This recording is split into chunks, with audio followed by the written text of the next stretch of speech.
Shalom, selamat pagi anak-anakku kelas 6. Ya, bagaimana kabarnya hari ini?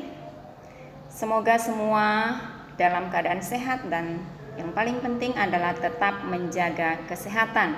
Nah, baik anak-anak, jumpa lagi kita hari ini dalam pembelajaran bahasa Indonesia. Nah, kalau minggu lalu kita sudah belajar di tema 4 subtema 2, minggu ini kita akan membahas di tema 4 subtema 3. Namun sebelumnya mari anak-anak siapkan dulu buku bupenanya. Buku bupena jilid 6B.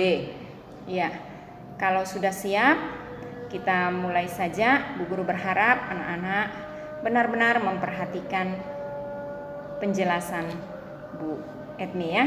Ya, anak-anak lihat di tema 4 subtema 3. Kalau Bu Guru perhatikan di tema 4 subtema 3 ini kita tinggal mengulang dari subtema 1 dan subtema 2 dan materinya tidak terlalu banyak.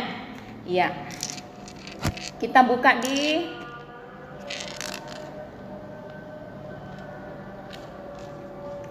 PB1. PB1, menemukan informasi penting berdasarkan struktur teks eksplanasi. Masih ingat kita belajar tentang apa di subtema 2? Ya, masih ingat ya? Kita masih membahas tentang teks eksplanasi. Kemudian nanti kalimat efektif, kata baku dan kata tidak baku. Ya, menemukan informasi penting berdasarkan struktur teks eksplanasi. Nah, anak-anak tentu masih ingat ya, karena dari tema 1 dari subtema 1 dan 2 kita sudah belajar tentang teks eksplanasi. Masih ingat apa itu teks eksplanasi? Nah, struktur teks eksplanasi meliputi pernyataan umum, deretan penjelas, dan simpulan. Nah ini, jadi ada pernyataan umum di pembukaan dan deretan penjelas atau isi, kemudian penutup atau simpulan. Nah, pernyataan umum memuat topik atau permasalahan yang dibahas dalam teks. Jadi itu, ini kita tinggal mengulang.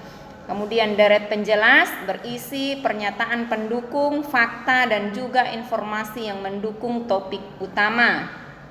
Dan simpulan berisi hasil akhir dari uraian yang disampaikan pada bagian pernyataan umum dan juga deret penjelas. Jadi simpulan ya. Simpulan itu membahas tentang di bagian pernyataan umum dan deret penjelas. Ini kita tinggal mengulang saja nih. Kemudian melengkapi teks rumpang. Teks rumpang berarti ada bagian teks yang masih kosong. Itu ya. Jadi teks rumpang itu ada bagian di dalam teks yang masih kosong. Anak-anak sudah sering mengerjakan teks rumpang ini, tetapi belum paham ya apa itu teks rumpang. Jadi di dalam teks itu ada di dalam cerita itu, dalam teks itu ada bagian yang kosong yang biasanya nanti disuruh lanjutkan ya, seperti itu, disuruh lanjutkan ceritanya. Nah ini contoh teks rumpang. Indonesia kaya akan sumber daya energi yang dapat diperbaharui, yaitu panas bumi, tenaga air, biomas, tenaga surya dan lain-lain. Sayangnya Indonesia tidak mempunyai kebijakan untuk menggunakan sebagian pendapatan dari pengolahan sumber daya energinya untuk mengembangkan energi terbarukan, energi terbaru. Justru ini salah ketik ya anak-anak. Justru kebanyakan hasil dari migas digunakan untuk mensubsidi BBM yang menghemat pengembangan energi lain. Nah ini, banyak cara yang dapat dilakukan untuk menghadapi krisis ini. Secara umum bisa dilakukan pencarian dan pengembangan energi baru seperti nuklir, tenaga surya, angin, dan air laut. Nah ini, Ini yang dimaksud teks rumpang, ada bagian yang kosong. Nanti itu di bagian yang kosong itu dilanjutkan ceritanya. Anak-anak biasanya diberi tugas untuk melanjutkan ceritanya. Kemudian salah satu cara mengatasi krisis energi adalah dengan menggunakan pembangkit listrik tenaga surya. Dan hal ini dikarenakan Indonesia merupakan negara tropis ya, itu negara tropis yang sinar mataharinya dapat berlangsung sepanjang tahun. Jadi untuk melanjutkan cerita ini anak-anak harus perhatikan ya.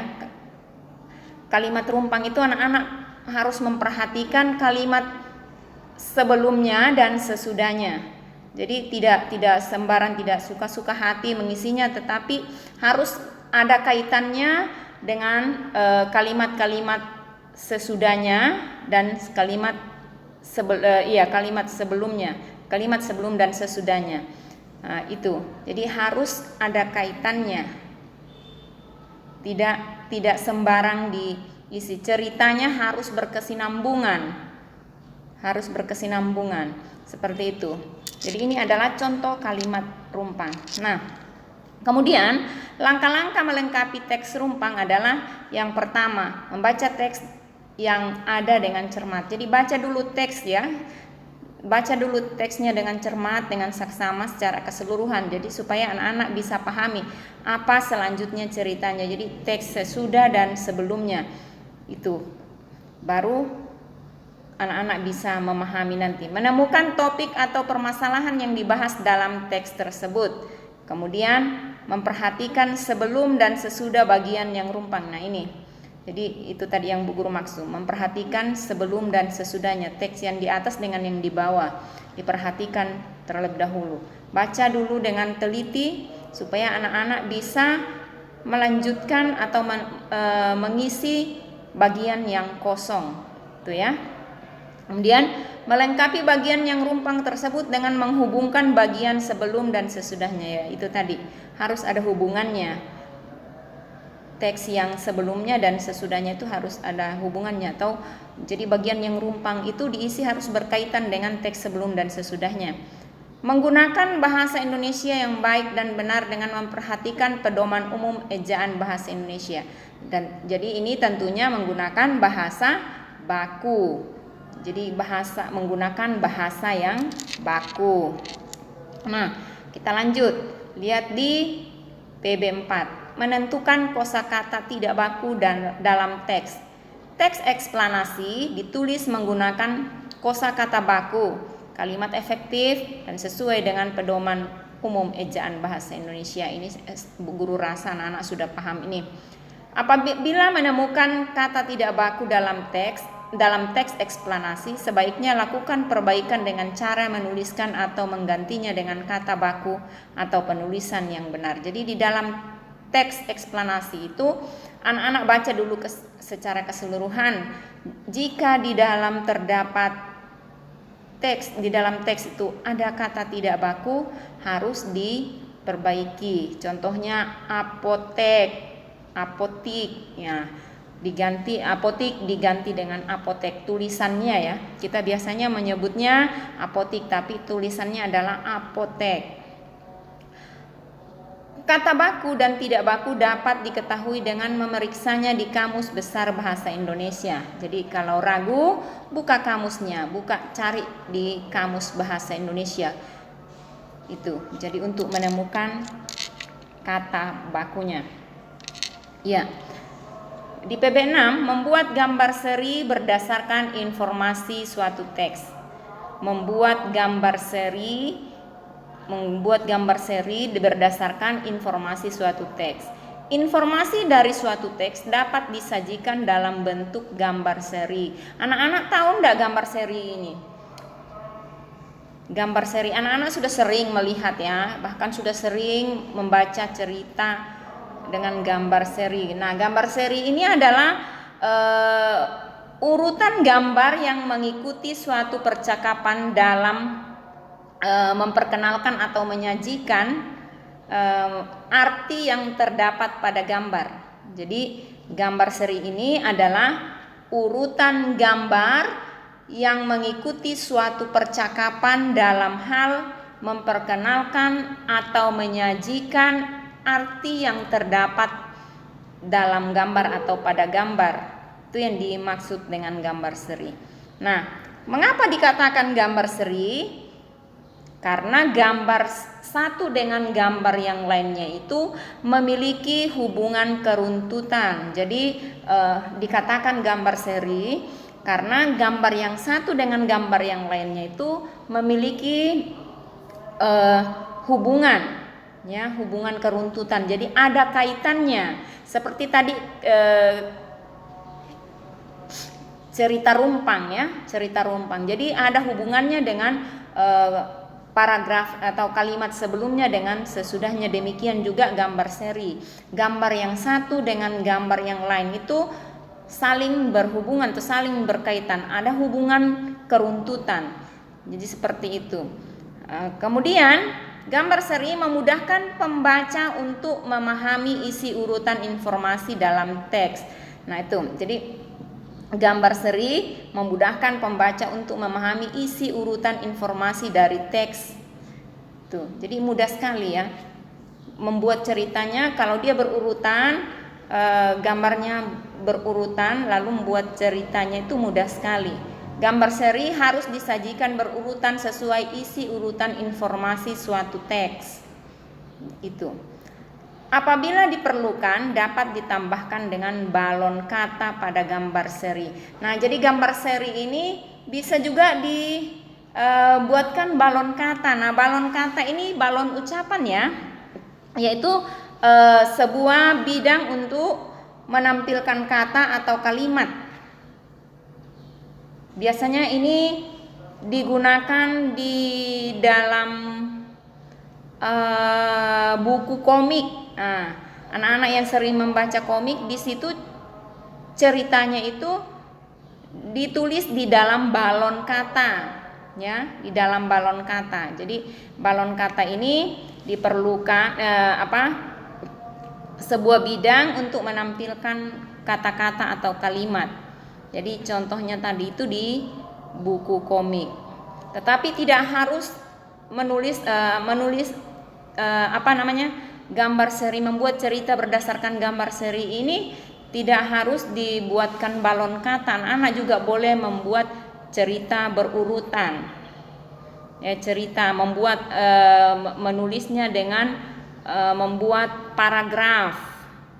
Ya, dibuat dalam bentuk paragraf.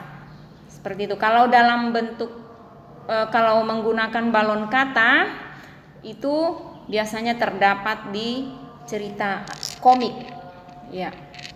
Nah, perhatikan, ini contoh gambar seri. Ini gambar seri. Ini anak-anak bisa membuat cerita tentang gambar yang ada. Jadi gambar yang 1, 2, 3, 4 ini saling berkaitan. Jadi anak-anak bisa buat ceritanya ini bisa menjadi 4 paragraf. Ya, bisa menjadi 4 paragraf.